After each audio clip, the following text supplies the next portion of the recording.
Bismillahirrahmanirrahim. Bismillahirrahmanirrahim. Lem yekunillezine keferu min ehlil kitabi. Lem yekunillezine keferu min ehlil kitabi. Vel müşrikine munfekkine hatta te'tiyehumul beyyine.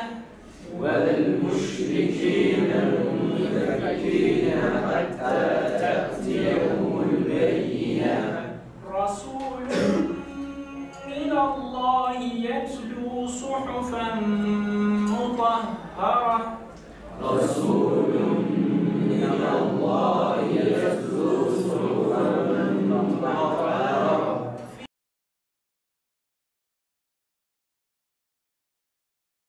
Gösterecek zaten.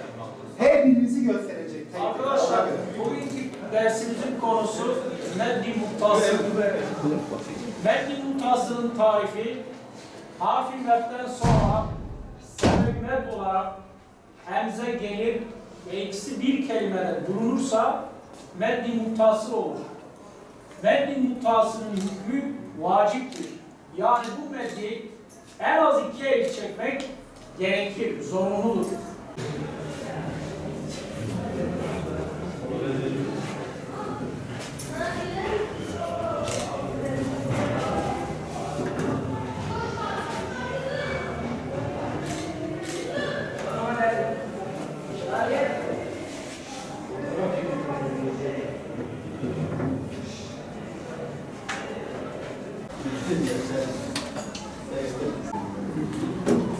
Adıyaman İmam Hatip Lisesi'ne yaz kursunda eğitim için geldik. Zaten bu okuldaydık. 5'ten 6'ya geçtik. Çok verimli bir ders işliyoruz. Hocalar da güzel. Dersler de verimli geçiyor. Teşekkür ederim yani. Buraya bu okulun Adıyaman'daki, hatta bu Güneydoğu Anadolu bölgesindeki en iyi ortaokulu, İmam Hatip Ortaokulu olduğu için geldim. Buraya sınavla geldik.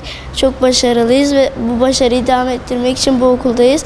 Yaz günü öğretmenlerimiz sayesinde daha iyi olmak için çabalıyoruz. Yani biz burada yazın bile geliyoruz yani ders çalışmak için.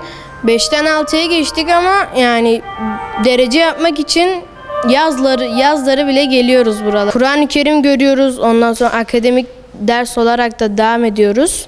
Öğretmenlerimiz zaten yazları geliyor. Onlara zahmet oluyor biraz ama bizim için de iyi oluyor yani. Yaz günü eğitim için geliyoruz buraya.